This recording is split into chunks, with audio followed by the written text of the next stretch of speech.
So as you can see, I have a pretty vast collection of horror movies. I do collect other genres as well, but predominantly it's all horror because I'm crazy about horror movies. This video is going to be a little bit different. So what I'm doing is I'm putting the question to myself, why do I own these movies? Because this, sometimes I do sell films when I don't engage with them, or I won't watch them again. But majority of the time, I tend to keep them. And sometimes I look around my collection and I think, like, when it comes to a movie that I dislike or generally hate in some shape or form, I always ask myself, why do I own these movies? So what I'm going to do is I'm going to pick out a bunch of titles of movies that I should have shifted on really, but for certain reasons I have them in my collection and they're going to stay in my collection. I also like to keep some bad movies around because I like to see if they can win me over. So if I hate them, I keep them for whatever reason. Then years later, I'll go watch them again.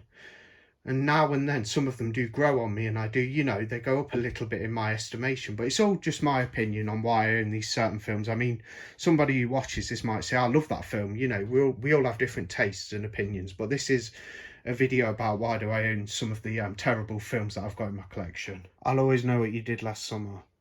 So why do I own this film? I think it's absolutely dreadful, to be fair. The first two are really good in my opinion, but in my opinion also this one is just absolutely appallingly bad.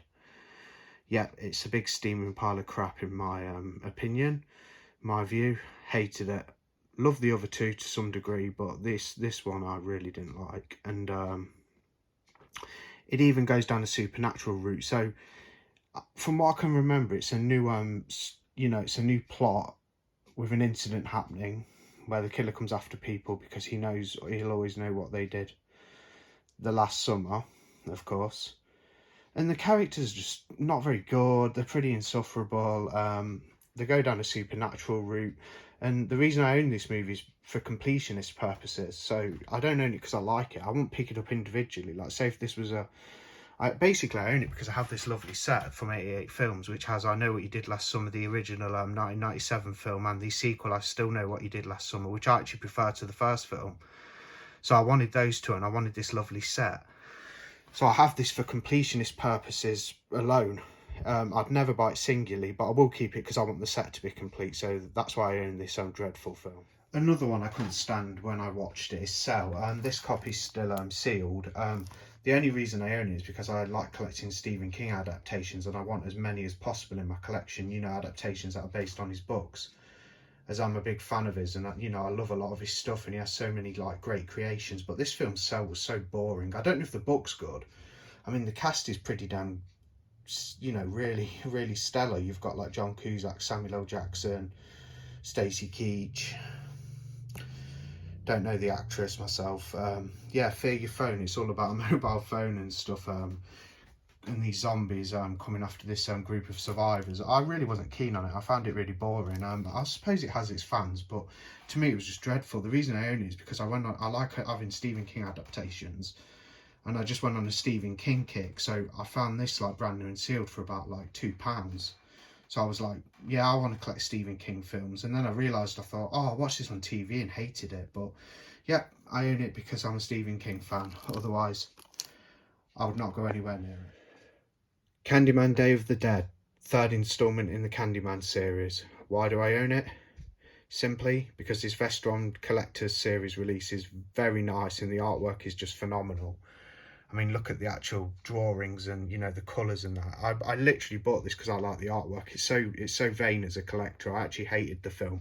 Really loved the first Candyman to some extent. It's not one of my favourites, but I do love it because I love the character so much. I really love that character of Candyman, and Tony Todd's performance is great. But this is not good.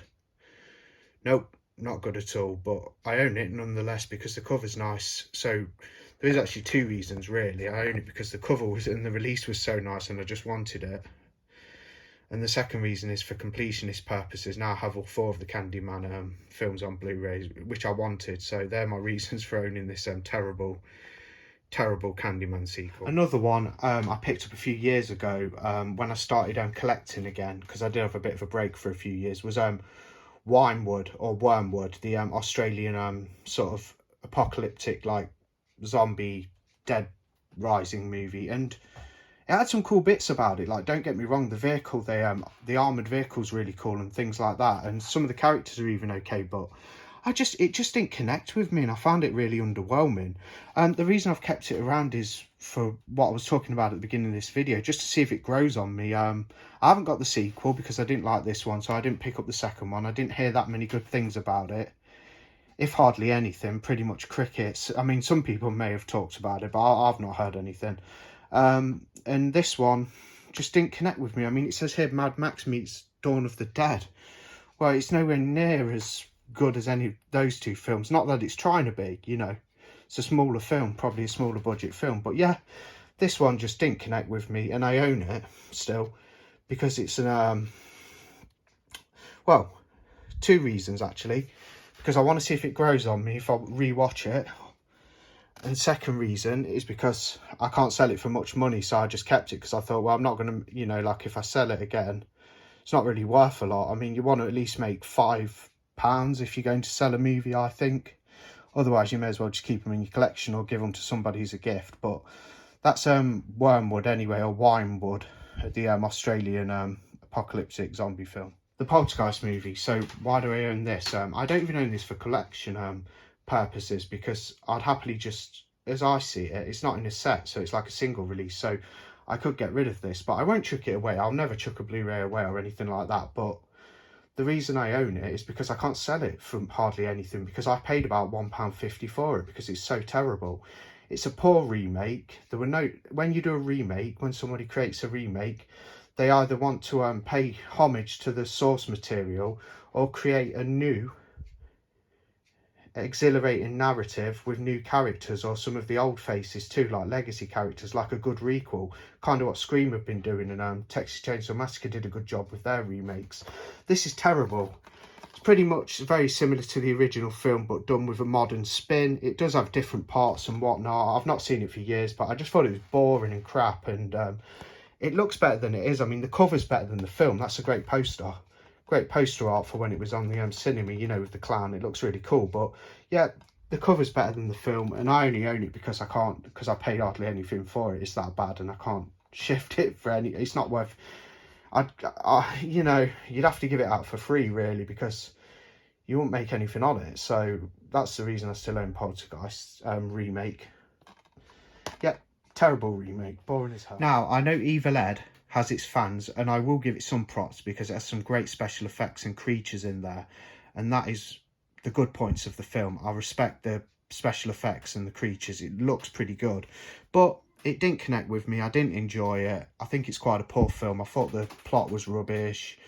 I'm all for a good low budget movie when it's done well, but I didn't like Evil Ed. I only liked the special effects, some which there weren't always too many of. Well, there was, but you know, certain scenes with good special effects in this film I did enjoy.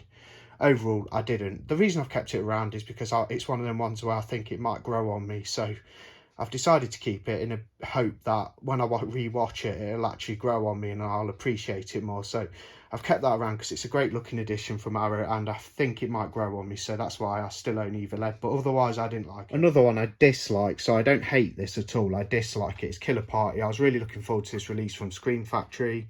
I just sort of started collecting Scream Factory a few months before, and I was looking forward to this release, so I thought I'd pick it up. It disappointed me. It's meant to be a slasher film. There's not much slashing in it. It's quite boring. One of them ones that kind of started to put me to sleep. I started to drift off when I was watching it. The reason I've kept it around is because I don't sell Scream Factories, because they cost quite a bit to import, and I like to keep them because I'm trying to build a good Scream Factory collection. So that's for collector's purposes only. I've kept this. I will watch it again and see if it grows on me. Hopefully it will. But yeah, I didn't like Killer Party at all. This film had some okay aspects about it. It was eerie. It's a Russian movie, Baba Yaga, Terror of the Dark Forest. It's a Scream Factory release. The cover's better than the film, to be fair. It's one of those. Just picked it up because I thought it was interesting, the whole Baba Yaga witch stuff. Russian folklore. Turned out to be quite miserable a film. Not even miserable in a good way. I like downbeat movies as long as they're engaging, but this was just a bit of a yawn fest. And yeah, you didn't see much of the witch. A lot of it's implied and things like that. So I just found it underwhelming. Do you know why I've still got it? Because I haven't got round to selling it. Simple as that. Another one I can't stand is the Escape Room that came out a few years ago. I've not seen the Tournament of Champions or whatever it's called, the sequel, but I thought this was absolutely boring and appalling. I picked it up on a whim. I just thought, you know what, I'll grab it and give it a go. But yeah, the reason I've not sold it is, one, I've given to some other movies, is because to sell it, it costs more to post it. It doesn't go for much. Really disappointing.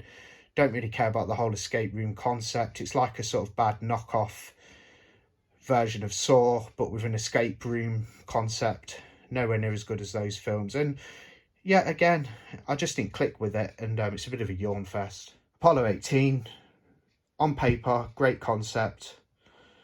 When you watch it, it drags, it's boring, there's barely anything in it, you don't see hardly any creatures, it's boring as hell.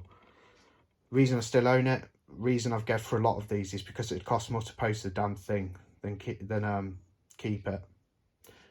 And if you sell it, you won't make any money, because I paid barely anything for it. And sometimes you can pick up an absolute bargain at a good price and you get a really good movie at like studio release cheap, and it's a great film. Sometimes they're just going cheap because they're garbage nobody wants. And Apollo 18, my opinion, absolute crap. So this is the Leprechaun movie collection. Doesn't have the latest film in there, but I do own that on Blu-ray. Now, I've picked this out for the why do I own these movies, for several of them.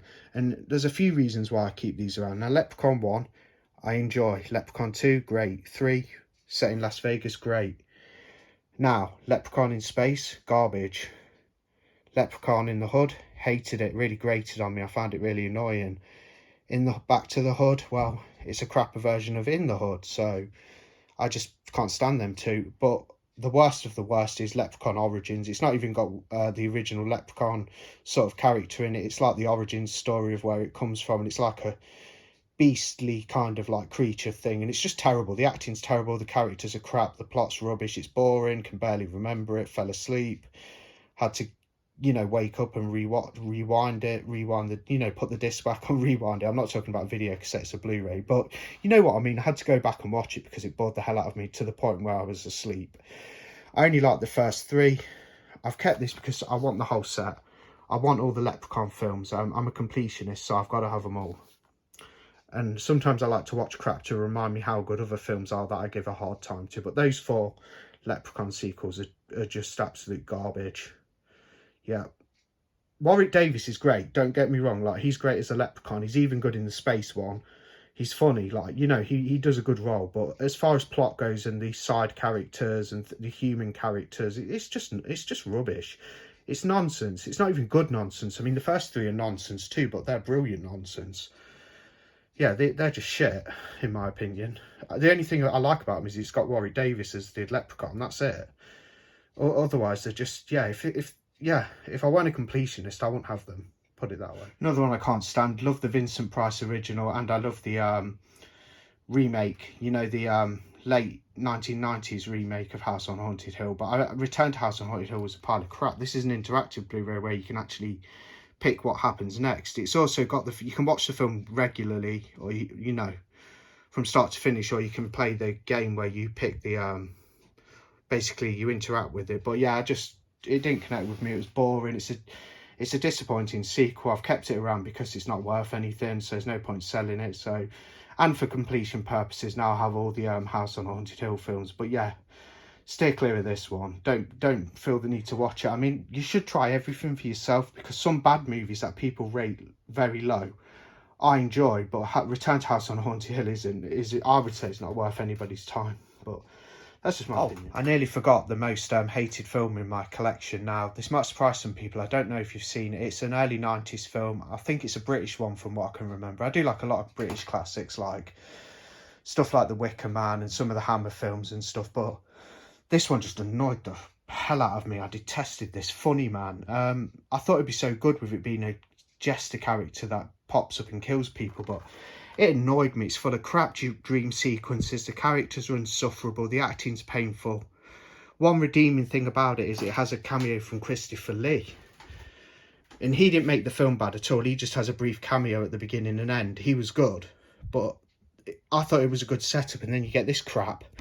It makes my blood boil. It annoys me so much. I don't even know why. I've kept it because I want to watch it again, because I feel compelled, because it's so bad. Like, I just thought, I'm not getting rid of this because it annoyed me so much, and I don't know why. It's like a bad sort of jester version of Freddy Krueger, a complete rip-off.